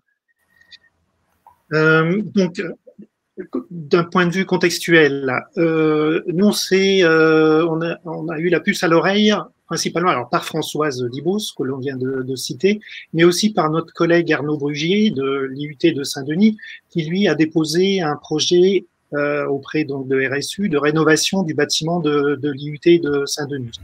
Alors, c'est un projet d'envergure qui monopolise beaucoup de personnes, d'acteurs, de financeurs, et c'est un projet qui s'installe sur le long terme. Il va suivre une démarche qui est poussée par la conférence des présidents d'université, et on est venu, nous, dans ce projet, en proposant, en fait, une étude beaucoup plus courte, en fait, beaucoup plus ciblée, qui peut être une démonstration préalable avant d'autres travaux, éventuellement même des travaux de recherche. Le projet a aussi un fort potentiel pour des retombées économiques et sociétales. Donc notre problématique, c'est initialement dans le projet, c'est collecter de la donnée. Et donc la donnée est à la base de l'intelligence décisionnelle d'aujourd'hui. On a besoin d'expertise vraiment complémentaire, donc dans ce qui est les sciences dures, entre guillemets. Alors ça peut être des statistiques, les gens des sciences des données, les sciences humaines et sociales aussi, qui peuvent aussi beaucoup apporter dans l'analyse. Pour nous, il s'agit de passer de ce que l'on a appelé le big data au smart data. Le big data, c'est un concept comment dire, beaucoup étudié par les informaticiens. Hein. Je rappelle, je suis informaticien. Donc, c'est le volume, la variété, la vélocité, la véracité, la valeur de la donnée. Au smart data, c'est l'idée de pouvoir traiter les données à la source, au plus près de là où elles sont produites, en essayant aussi de respecter des principes FAIR, donc des principes de l'open science, donc où les données on peut les retrouver, on peut y accéder, les données sont interopérables, et les données sont également réutilisables. Donc sur le court terme et sur le long terme, notre projet, c'est simplement en fait de pouvoir, pour faire simple, poser des capteurs qui sont soit fixes, soit mobiles dans un bâtiment. Par exemple, le bâtiment de l'IUT de Saint-Denis, mais ça peut être d'autres bâtiments à l'échelle de l'université. C'est aussi définir ce qui va être utile comme données pour dans l'objectif effectivement de la rénovation du bâtiment. Ça peut être de la donnée environnementale, par exemple le CO2 dans les couloirs de l'IUT, dans les salles de cours. Ça peut être des données d'usage, je passe ou l'étudiant passe devant la machine à café, etc., etc. Et troisième point dans ce projet, c'est élaborer ce qu'on appelle un plan de gestion de données, où on va étudier les problèmes comme Pierre Blanchard vient de le signaler, les problèmes de gouvernance, de partage et de valorisation. Sur le plus long terme, parce qu'on s'inscrit toujours à l'université aussi sur le long terme, donc on peut penser à guider la rénovation multicritère du bâtiment pour gagner en sobriété énergétique, en durabilité du bâtiment. On peut imaginer derrière construire à partir des données collectées par les capteurs, s'intéresser à des applications pour aller vers plus de confort pour les résidents, plus de santé, plus de bien-être, également pour les occupants des bâtiments. Sur le long terme également, on pense qu'il faut absolument innover pour et par la recherche à partir des données. Donc c'est aussi, nous avons une problématique de construire des bases de connaissances pour apprendre sur ces données. Voilà. Et puis également, nous avons des problématiques que l'on étudie d'ores et déjà, et donc en parallèle avec les objectifs à court terme, nous avons des problématiques de représentation des données du bâtiment à travers ce qu'on appelle des ontologies. Donc, la suite des problématiques et enjeux sont également données sur ce transparent 5. Ça reprend un petit peu ce que je viens de signaler, notamment les aspects de gouvernance pour les données captées. Alors, dans une université, eh bien, il y a beaucoup de personnes effectivement à contacter pour savoir ce que l'on peut faire, comment accéder, comment garantir la confidentialité et la sécurité et la réutilisation des données. Sur la valorisation de notre projet, eh bien, à l'échelle de l'IUT, l'étude de développement sur laquelle nous travaillons devient une preuve de concept et on va faire en sorte qu'elle puisse être répliquée sur pleine commune, éventuellement pour le village olympique ou pour concevoir une régie de données territoriale en complément de ce que vient de signaler Claire Blanchard. Alors, les premiers résultats sont un peu les suivants. À l'université, nous avons aussi des étudiants. Nous avons, par exemple, fait travailler nos étudiants sur une application mobile qui permet aux étudiants, quand ils se baladent dans l'IUT, à la pause, hein, parce que normalement, ils sont dans salle de cours, ça permet d'enregistrer un petit peu leur activité, d'enregistrer la luminosité, par exemple, d'enregistrer le bruit. Quand ils passent devant la machine à café, ils vont flasher un QR code et puis donc on va savoir où ils sont. Et à intervalles réguliers, en fait, ces données sont envoyées à une base de données pour être analysées ultérieurement. Donc ils ont développé une application avec des technologies qui s'appellent Ionic et Angular, des technologies étudiées dans le cadre de nos formations. Nos expertises aussi en enseignement, c'est autour de l'Internet des objets. Il y a une nouvelle licence pro Internet des objets, d'ailleurs, qui s'ouvre à l'IUT de Villetaneuse. Nous avons des expertises aussi en réseau et en télécommunication, en sciences des données, avec même un projet de start-up là, qui est en train d'aboutir. Nous avons aussi, sur les derniers mois, répondu à des appels donc PSPC, projet structurant pour la compétitivité, avec nos partenaires, plus un autre partenaire, les partenaires du projet, mais aussi d'autres partenaires. Nous avons répondu également à un projet de l'Agence nationale pour la recherche, spécifiquement sur justement le Smart Building. Donc, malheureusement, ces projets n'ont pas abouti pour l'instant. Et on va essayer de rebondir très bientôt. Voilà, donc les partenaires justement industriels du projet Intelligence Ambiante, eh bien ils sont deux, c'est Carnot Computing et puis Digital Ethics. Carnot Computing, ce sont des personnes qui viennent poser chez vous des radiateurs et des chaudières qui sont en fait connectés et sur lesquels on vient exécuter des calculs. Et ces calculs font chauffer eh bien, votre appartement ou chauffe l'eau de votre habitation. Ils ont également un outil de description du bâtiment, du pilotage du bâtiment, et c'est pour ça qu'ils sont associés aussi avec nous. Quant à Digital Ethics, leur domaine de compétences, eh bien, c'est autour d'outils, aussi sur l'anonymisation. Par exemple, ils ont un outil qui permet à partir d'un jeu de données, de détecter si c'est bien anonymisé, pas tout à fait bien anonymisé ou pas du tout anonymisé. Donc, ils sont là également dans le projet pour leur expertise eh bien, sur les questions aussi juridiques. Voilà, pour la suite du projet, on a beaucoup de demandes en fait. On essaye toujours aussi, nous, d'accroître les partenariats avec d'autres personnes sur ce projet ou sur d'autres projets. Il faut aussi bien prendre, on est tout à fait conscient qu'il faut interagir avec les différents responsables de bâtiments, qui peuvent être d'ailleurs même pour nous les bibliothécaires aussi, qui ont de l'expertise sur comment classer les données. On a besoin de partage et de retour d'expérience et aussi on a besoin de s'associer avec des gens qui connaissent bien comment monter des modèles économiques. Donc on est à l'écoute sur plein de choses et ce projet aussi nous a permis en fait ou permet, quand on le regarde d'un point de vue de la recherche, de revisiter un peu nos méthodes scientifiques. Et notamment celle que j'ai notée ici, qui s'appelle la méthode scientifique translationnelle. Alors, en informatique, c'est pas du tout notre quotidien que de mettre en place une méthode de recherche translationnelle.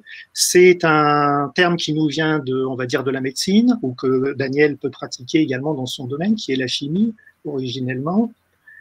Et c'est quoi l'idée? C'est tout simple, c'est l'idée de trois piliers qui sont d'une part la recherche fondamentale, et puis ensuite il faut associer à cette recherche fondamentale des essais cliniques où on va tester l'idée, et puis une fois que l'idée semble être bonne, eh bien on va essayer de produire des applications. Et donc le projet RSU, eh bien on est plutôt sur le côté application, mais pour nous universitaires, il faut qu'on le raccroche à une démarche scientifique plus complète que simplement rester sur le niveau application. Voilà, donc ça c'est un apport mine de rien pour nous, hein, les universitaires, de ce dialogue avec RSU, avec Pleine Commune. Voilà. Donc on a aussi besoin de remontées de cas réels pour nos étudiants. Donc si vous voulez faire étudier certaines choses dans le cadre de stages, d'apprentissage, de stages de master également, toute l'université également peut venir en aide sur ces sujets. Éventuellement également, on peut intervenir donc en termes d'université sur des questions de formation, y compris de formation continue. Voilà, donc en résumé, notre projet, eh bien, c'est un projet à la fois une expérience de recherche, de sciences participatives et d'intelligence collective. J'ai noté les personnes plus spécifiquement ici, que je remercie également. Donc, Daniel, bien entendu, Mustapha Lebas, spécialiste justement de l'apprentissage, Nicolas de Saint-Héran, qui est chez Carnot Computing, Paul-Olivier Gibert de Digital Ethics, Khaled Bousseta, qui lui est spécialiste aussi d'Internet des objets.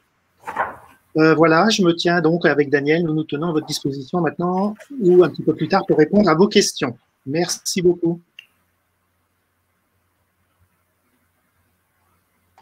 Merci à tous les deux. Ben, écoutez, je propose de laisser la parole à Alain Guilaine d'Xtree. Oui. Si Alain, tu arrives à te connecter, voilà. C'est bon là. C'est parfait, on te voit, on t'entend. Très bien, merci. À toi. Voilà. Effectivement, pour Xtree, je ne sais pas, les transparents, voilà, très bien. L'idée, c'est de faire un peu un retour d'expérience du démonstrateur industriel de ville durable RSU. D'abord, rappeler, premier transparent, notre vision, hein, ce à quoi on s'attaque en tant que Xtree. Alors, je peux agir sur les transparents ou pas, hein? Voilà. Voilà, donc notre enjeu, hein, il est clairement de façonner une ville désirable construite avec des solutions bas carbone. Et notre technologie permet à la fois, alors le désirable, c'est la partie individualisée à laquelle les demandes sont de plus en plus fortes de la part des maîtres d'ouvrage et des architectes, mais aussi réduire la quantité de matière et faire évoluer les matières imprimables. Donc après, le transparent suivant. Voilà, pour ça, notre travail, c'est de combiner l'optimisation numérique et la production additive, donc de la conception à la production. Donc je rappelle, hein, gagner en utilisation de matière grâce au design en faisant des structures creuses plutôt que des structures pleines, on y reviendra, avec un cas concret sur Pleine Commune. Faire des structures donc plus légères, ce qui permet d'avoir des fondations moins importantes, et donc encore économie de matière, construire plus vite, grâce à l'anticipation, grâce à la magnification au BIM et au BIM opérationnel, des coûts maîtrisés. Bon, les enjeux aujourd'hui sont aussi de ce côté-là d'avoir vraiment une solution qui soit adaptée aux besoins du marché et des solutions individualisées. Bon, très vite la techno, mais juste pour vous dire qu'on est, nous, dans un cadre de préfabrication, on est dans la filière sèche, on produit en atelier, on amène sur chantier, c'est intégré sur chantier. Voilà, ça, c'est un point vraiment important. Et donc, on se situe complètement dans le mouvement hors site de la construction et dans la transition numérique importante du secteur. On n'est qu'un des acteurs, on n'est pas, entendu, l'acteur principal. Alors, notre modèle économique, c'est de mettre à disposition la technologie de production. Donc, on n'est pas un imprimeur, on imprime, mais on n'est pas un imprimeur. Et notre objectif, c'est d'avoir une 50aine de sites installés d'ici à 2025. Je rappelle qu'aujourd'hui, Xtree, c'est un site à Rungis, c'est un site avec un partenaire à Dubaï, un autre partenaire constructeur au Japon, un autre site qu'on est en train d'installer aux États-Unis, au Texas, avec une grosse université, la commande qu'on vient de prendre en Chine chez un gros préfabricant à côté de Shanghai, et 3 autres projets en France. Et notre objectif, c'est d'avoir une 50aine de systèmes installés dans le monde d'ici à 2025. L'objectif, c'est d'avoir d'être en production distribuée avec une plateforme globale avec des applications partagées entre différents partenaires. Aujourd'hui, au Japon, ils impriment des bancs qui ont été développés en 2016 avec un designer allemand à Berlin. Ils vont certainement imprimer, je ne sais pas si vous avez vu, on a fait une grosse opération avec Rich du Risotti et comment et zut, le nom m'échappe, ça va revenir. Et donc sur des tables Roche-Beaubois, voilà, pardon, sur des tables qui sont dessinées en France, mais c'est les Japonais qui vont produire les tables pour l'Asie. Voilà. Donc on va produire au plus près du terrain. Alors, concernant ce que nous avons fait sur Pleine Commune, on est parti sur deux idées. Une idée, puisque c'est des fiches idées à l'époque, on va dire les 2 idées principales, c'était d'abord d'avoir un site de production qu'on installerait sur le territoire de Pleine Commune, et ensuite trouver des applications. Et puis la deuxième idée, c'est la passerelle, et j'y viendrai ensuite. Alors, on a eu beaucoup de réunions avec beaucoup d'acteurs, principalement les acteurs économiques, pour voir comment on créerait une unité qui serait partagée, une espèce d'atelier partagé d'impression 3D. Bon, il s'avère qu'on n'a pas trouvé le modèle économique, et donc voilà, on n'a pas réussi à avancer. On a avancé ailleurs, mais on n'a pas avancé là. Voilà, bon, c'est comme ça. La difficulté qu'on a eu aussi, c'était de trouver un foncier sur le territoire. Il y a eu beaucoup de recherches. La collectivité nous a beaucoup aidé là-dessus. Mais je dirais que la combinaison des deux, du premier point et du second point, a fait que on a avancé très très lentement et pas abouti. Alors, aujourd'hui, sur le territoire, on est quand même sur plusieurs projets qui sont plus sur des projets d'application, des mises à disposition, tels que mobilier urbain, et un projet de Moucharabier avec un partenaire de RSU, le groupe Saint-Léonard, avec lequel d'ailleurs on a produit pas mal de choses par ailleurs, pour le refroidissement des zones urbaines, des îlots de chaleur. Voilà, donc on est plutôt dans les applications que dans la production d'unités. Bon, dans tous les cas, on a beaucoup appris de tous les échanges qu'on a eus, y compris avec les partenaires de RSU, notamment pour déployer et pour développer d'abord notre modèle économique, et puis ensuite le déployer aujourd'hui comme on le fait dans le monde. Le deuxième sujet, c'est la passerelle. Donc on avait mis une idée de passerelle piétonne qui pourrait être produite sur le territoire. Il s'avère que le territoire avait un besoin sur le canal Saint-Denis, besoin local et qui était la possibilité des populations de traverser le canal plus facilement qu'aujourd'hui, et puis un besoin aussi pour les Jeux Olympiques, donc avec Souidéo, dans le cadre de déplacements encore plus importants de population dans le cadre des Jeux Olympiques. Alors, nous avons avancé sur la fiche idée, on a présenté notre fiche idée, et puis à un moment, ça s'est arrêté avec RSU, parce que la collectivité elle a passé un appel d'offres pour rentrer dans le cadre des marchés publics. Et bien entendu, nous avons soumis avec d'autres partenaires, donc avec Fraissinet, La Vinci Architecte, Quadric, du groupe Artelia, avec Lafarge-Holcim et avec aussi, pas les oublier, l'école des ponts, qui nous aide aussi dans ce projet. Nous avons soumis une proposition de passerelle. Alors, il s'agit d'un appel à projet, un contrat d'innovation en 2 étapes. Une étape de R&D qui se terminera en novembre 2021, et puis ensuite une étape de production de la passerelle. Donc il y avait plusieurs concurrents, il y a eu plusieurs tours, et on a été sélectionné parmi les 3 derniers, et notre projet a été retenu notamment parce qu'il rentrait dans le budget qui avait été assigné. Donc voilà, donc ce projet-là voit le jour. Il est extrêmement innovant parce qu'en fait, là, on est sur une passerelle qui va être creuse. Vous voyez à droite les résilles qui vont être des voussoirs qui vont être dessinés.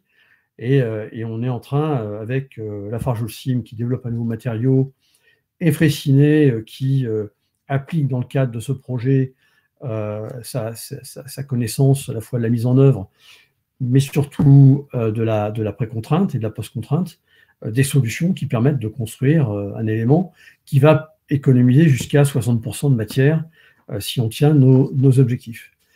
Donc voilà, nous, notre retour d'expérience, elles sont extrêmement concrètes, rapides, pour vous dire ce que l'on a fait et tout l'intérêt. Alors, j'ai oublié de dire que nous sommes adhérents du pôle systématique, qu'on est allé la première fois avec la systématique en Chine, en Hangzhou, pour proposer des choses, et qu'on a tissé beaucoup de relations, et que le projet qu'on a aujourd'hui d'installation d'une nouvelle unité chez un gros préfabricant chinois n'est pas étranger de ce coup de pouce qu'on a eu avec Systématique dans l'entrée dans cet immense marché. Voilà, j'ai terminé pour Xtree. Merci beaucoup, Alain, pour ta présentation et cette conclusion sur ce très beau projet qui, je ne crois pas que tu l'aies dit, mais je me permettrai de rajouter, qui a bénéficié d'un financement par le Fonds Innovation de la Solideo, donc l'établissement public qui organise les Jeux Olympiques. Donc on est vraiment là sur, j'allais dire, toute l'essence du démonstrateur. On est vraiment sur l'effet vitrine et la promotion de nos savoir-faire, y compris dans le cadre d'événements internationaux de ce type. Bastien, on te redonne la main. On a un peu de retard, on s'en excuse, mais il n'y a pas de souci, c'était très intéressant. Non, je suis juste monté sur scène parce que effectivement arrivent les questions. Donc éventuellement, si certains d'entre vous ont des questions, n'hésitez pas à les poser a priori dans le chat. Je ne pense pas que vous puissiez les poser directement à la voix, mais en tout cas, on sera ravis d'y répondre. Donc n'hésitez pas. C'est le moment. Pour l'instant, ça n'a pas l'air de s'agiter. J'imagine que tout est très compréhensible et c'est l'essentiel. Eh bien, écoutez, on arrive plus ou moins à l'heure de la conclusion. Alors peut-être que Mona veut aussi remonter sur scène. Ah, si. Alors, j'avais peut-être un point à rajouter, si je peux me permettre rapidement. On est passé rapidement dessus en fin de notre présentation. Je voulais souligner vraiment l'apport important et essentiel de RSU et de Pleine Commune. Déjà en termes de méthodologie, méthodologie projet avec identification des facteurs clés de succès avant de se lancer dans l'étude de développement. Il y a vraiment une belle méthodologie qui vise à associer des savoir-faire je veux dire, pluriel et complémentaire. Moi, j'ai aussi apprécié beaucoup la mise en perspective et la prise de recul qu'amène justement RSU et Pleine Commune. On quitte un peu nos cahiers de manip, nos laboratoires, nos cahiers de programmation pour essayer de prendre en compte les critères qui sont importants, qui sont des critères de sobriété, de résilience, Mona en a parlé, d'inclusion et de créativité, qu'on n'a peut-être pas nécessairement à l'esprit dans notre métier de base de chercheur. Donc ça, c'était vraiment quelque chose que je voulais souligner comme apport essentiel et très original, avec bien évidemment la richesse aussi du réseau des partenaires actuels. Voilà. Merci Daniel pour votre commentaire et votre soutien. Et je crois que vous résumez bien l'essence de RSU, et Mona l'a dit aussi en introduction, au-delà de l'aventure d'innovation et de technologie, il y a aussi une aventure humaine. Et, tout à fait. Ouais. Je crois que Mona n'arrive pas à remonter sur scène. Alors, est-ce que Laurine peut l'y aider? Mais en même temps, si elle se reconnecte, ça va peut-être prendre un peu de temps. Mais je ne m'inquiète pas, Mona va revenir parmi nous. Alors moi, je vais en profiter pour parler peut-être plus précisément à ceux qui connaissent moins Rêve de scène urbaine et qui sont potentiellement adhérents de Systématique. Comme vous l'avez compris, Rêve de scène urbaine travaille sur des projets qui sont collaboratifs. Alors, il y a une boîte à idées qui a été ouverte et dont Héloïse vous a parlé, qui traite du patrimoine. Si vous avez des idées en collaboration d'un apport que vous pourriez avoir sur ce type de projet, n'hésitez pas à revenir vers moi. Je vous mettrai en lien évidemment avec Rêve de scène urbaine. Le principe est assez simple. Il s'agit de produire une feuille A4 qui mette en avant, qui mette en avant le projet auquel vous avez pensé. Et c'est sur cette base de feuille A4 qui présente un projet que celui-ci va être proposé à Pleine Commune, mais aussi aux autres territoires partenaires. Et donc, il peut éventuellement vous donner l'opportunité de pouvoir développer ce projet. Donc, n'hésitez pas. C'est une belle page blanche qui vous permet de pouvoir vous exprimer. Et je laisse la parole à Mona. Alors, moi, tout d'abord, je voudrais remercier tous les participants, tous les intervenants, parce que, en fait, au-delà de ce beau projet d'innovation, on voit bien que c'est une aventure humaine entre les acteurs publics, privés, et puis ça se sent au travers de nos échanges que l'innovation, elle irrigue en tout ça et elle nous inspire beaucoup. Alors moi, j'ai fait comme un nuage de mots sur mon cahier, en fait, et on voit bien que cette innovation qu'on a démarrée en 2015, elle est vraiment inscrite dans notre projet de développement territorial.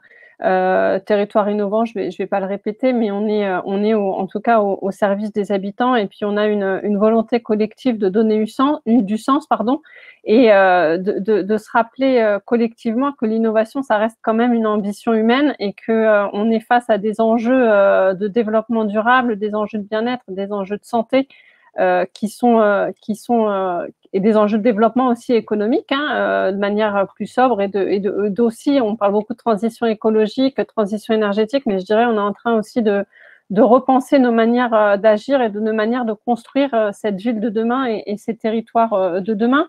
Donc on est vraiment sur une co-construction avec l'ensemble des acteurs, et quand j'entends acteurs, j'entends effectivement les acteurs privés, les acteurs universitaires, avec une grande amitié pour Françoise Dibos, je ne sais pas si elle est toujours là, mais en fait de Paris 13, et puis tous ces universitaires qui travaillent, Daniel, Christophe, qui travaillent. Moi, je suis une ancienne de Paris 13, alors j'ai du mal encore à dire Paris Nord-Sorbonne, mais on est très attaché avec le territoire, et le président Hanotin est très attaché aussi à intégrer en tout cas nos universités, nos deux pôles universitaires, sur notre démarche d'innovation territoriale. Donc, on s'appuie vraiment sur l'ensemble des acteurs qui sont notre territoire et qui font partie de cet ADN. Vous l'avez dit, Daniel, juste avant que je me déconnecte, j'entendais l'inclusion, et on y est très, très, très, très attaché. Donc oui, effectivement, aujourd'hui, on est passé, je dirais, de toutes ces fiches idées. Alors, on peut en avoir, j'avais eu cette discussion avec Fabien, on peut en avoir une vision très comptable, se dire j'ai eu 130 fiches, j'en ai accepté 20. Et je crois qu'en fait, faut le penser plutôt comme une analyse systémique, et puis une géolocalisation de ces projets sur notre territoire. Les 3 projets qui ont été présentés autour de la data, de la transition énergétique et de la construction, c'est aussi 3 projets qui sont emblématiques. Xtree, c'est une belle aventure humaine. Moi, ils sont maintenant Vous évoquiez la dimension internationale. Vous êtes présent à l'exposition universelle à Dubaï. On espère aussi s'y rendre et vous rendre visite. Donc, en fait, on est vraiment sur un rapprochement des grands acteurs industriels avec des startups, comme a pu le présenter Fabien, et des chercheurs et des institutions. Donc, on est vraiment sur une forme de partenariat inédite qui a encore été évoquée par Claire Blanchard. Tout ça pour vous dire qu'aujourd'hui, on est en train de passer dans l'ère du FAIRE, F-A-I-R-E, et que toutes les expertises, je dirais, et toutes les envies de participer à cette aventure innovante sont les bienvenues au travers. Et puis là, j'en parle avec beaucoup de sagesse parce qu'on est impliqué à la fois dans le pôle systématique, qui est un de nos partenaires privilégiés, et aussi RSU sur cet aspect-là. Donc, on vous invite vraiment à se rapprocher de Bastien et Fabien pour intégrer. Alors, on a parlé beaucoup du Data Lab et du projet de rénovation de l'IUT de Saint-Denis, mais vraiment, n'hésitez pas à revenir vers nous. Ce sera avec un immense plaisir de vous intégrer dans notre démarche innovante. L'idée, c'est vraiment de co-construire ensemble, je dirais, ce beau projet, et puis de passer surtout dans une phase de réalisation. Donc, n'hésitez pas à nous rejoindre. Bastien, Fabien, je crois que vous êtes à dispo. Il y a Héloïse aussi. Donc voilà, en tout cas, merci à toutes et à tous. Je reviendrai, alors c'est le petit message personnel avec l'équipe de Paris 13, je reviendrai vers vous sur la partie données parce que je souhaiterais vous parler d'un autre projet autour de la donnée. Et surtout, n'hésitez pas à vous rapprocher de nous rejoindre. L'union des esprits innovants est bien plus forte que la somme des esprits innovants. Merci en tout cas à tous. Et un grand merci aussi à Laurine qui a travaillé de main de maître sur l'organisation du webinaire, Bastien, Fabien, tous les intervenants. Et l'aventure ne fait que commencer et elle s'écrira ensemble. Merci aussi à toi, Mona. Et puis, bonne fin de journée à tout le monde. Et effectivement, n'hésitez pas à revenir vers nous si vous voulez plus d'informations ou être mis en lien. Merci beaucoup. À bientôt. Merci. À bientôt. Au revoir.